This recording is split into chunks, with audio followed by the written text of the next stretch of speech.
The rougarou is an animal of old stories, that sounds and look like that of the werewolf and includes exceptionally solid history inside the territory of Louisiana, most strikingly, French Louisiana, which extends across the southern piece of the state. Pioneers to America have, a long time ago, brought their accounts and legends of beasts and fantasies with them across the sea and have mixed them along with the tales of the nearby individuals and settled the culture for quite a long time. The legend of the rougarou is the same. French European pilgrims mixed stories with Acadian pioneers, any people groups that stayed along the Atlantic coast north of Virginia in the 16th century, during the 1600s, and from that point, the legend took on a new and unique tone. Similar is that of the werewolf, which has profound roots in European history, and takes on physical and extraordinary characteristics which take after those of a canine or wolf. However, this new and unique type of human wolf didn't completely change and appeared to really be embarrassed about its recently discovered force rather than the werewolf of old that accepted its wolf structure and extraordinary forces. The rougarou is depicted similar to an animal with a typical human body starting from the shoulders, with very weak canine definition in the feet, yet with a wolf or canine neck and head. It is exceptionally lean yet solid, and it stands at least 6 feet tall. It is said to hunt in the bogs, fields and timberlands of the Acadiana and Greater New Orleans locales.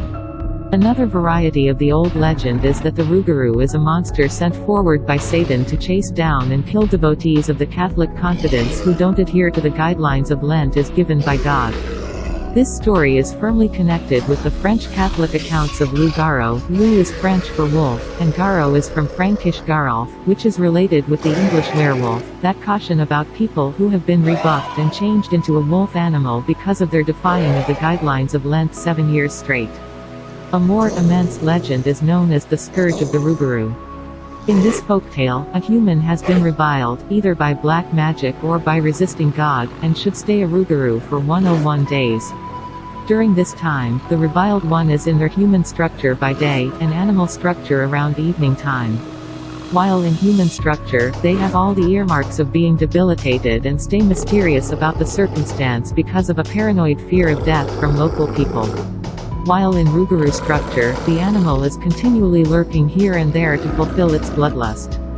After the 101 days is finished, the revile can be moved on from the current casualty to another casualty, however just if the rougarou draws another people's blood while in its enormous structure. This can be refined by either gnawing or scratching. Once more, similar is that of a werewolf. Since forever, however, apparently the legend of the rougarou has frequently been utilized to rouse incredible dread in getting out of hand youngsters and compliance in handily convinced grown-ups. Older folks of the locale were frequently known to recount stories including the rougarou as a way to convince youngsters to act, comply with their folks, finish their errands, and go to chapel. On the off chance that the youngsters didn't tune in, they were told the rougarou would get them once the sun went down and night came in. It was basically a Cajun variant of the boogeyman. As time went on, however, and the animal turned out to be more standard, it took on a more massive appearance, as do most fantasies and legends.